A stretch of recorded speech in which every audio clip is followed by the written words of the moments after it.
Bismillahirrahmanirrahim.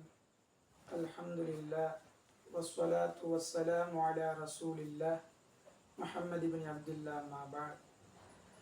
அன்புக்குரிய இஸ்லாமிய சகோதரர்களே, அல்லாஹ்வின் நல்லடியார்களே, அல்லாஹு தஆலா புனிதமான துல்ஹஜ் மாதத்தை அடைகின்ற நல்ல பாக்கியத்தை வல்ல நாயன் அல்லாஹ் எங்கள் எல்லோருக்கும் தந்திருக்கிறான். அந்த மாதத்தை நாம் அடைவதற்கு எதிர்பார்த்து கொண்டிருக்கின்றோம். உண்மையிலேயே துல்ஹஜ் மாதம் என்றால் 2 புனிதமான அமல்களை இஸ்லாமியர்கள் முன்னெடுக்கின்ற வளமையை நாம் பார்த்து கொண்டு வருகிறோம். அதிலே ஒன்றுதான் தலையாய கடமை ஹஜ் என்கின்ற கடமையை வசதி படைத்தவர்கள், உடலால் ஆரோக்கியம் பெற்றவர்கள், போக்குவரத்துக்கு எந்த தடையும் இல்லாமல் சுபிச்சமான காலத்தை அடைந்தவர்கள் அந்த துல்ஹஜ் மாதத்தில் காபாவை தரிசித்து ஹஜ் கடமையை நிறைவேற்றுவார்கள். அதே போன்று ஊரிலே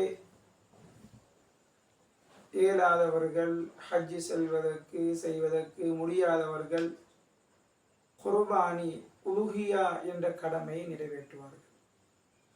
உண்மையில் இந்த உலுஹியா என்பது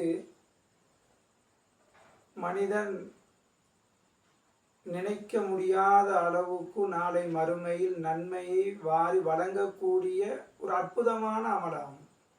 ஹஸரத் ஸல்லல்லாஹு அலைஹி வஸல்லம் அவர்கள் சொன்னார்கள், மா அமில ஆதமியுன் மின் அமலின் யௌமன் நஹரி மின் இஹ்ராக்கி தம். ஸல்லல்லாஹு அலைஹி வஸல்லம் அவர்கள் சொன்னார்கள், ஆதமுடைய மகன் ஈதுல் அல்ஹா பெருநாள் தினத்திலே செய்கின்ற மிக முக்கியமான அல்லாஹ்வுக்கு விருப்பமான அமல் கொண்டிருக்குமாக இருந்தால் அது இரத்தத்தை ஓட்டுவது, குர்பானி கொடுப்பது, உலுஹியா கொடுப்பது என்றார்கள் ஸல்லல்லாஹு அலைஹி வஸல்லம்.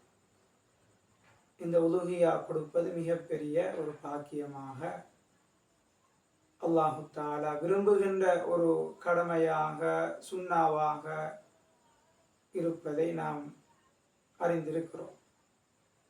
இதனுடைய சிறப்பிலே ஹஸரத் ஸல்லல்லாஹு அலைஹி வஸல்லம் அவர்கள் தொடர்ந்து சொன்னார்கள், இன்னஹு லயாதி யௌமல் கியாமா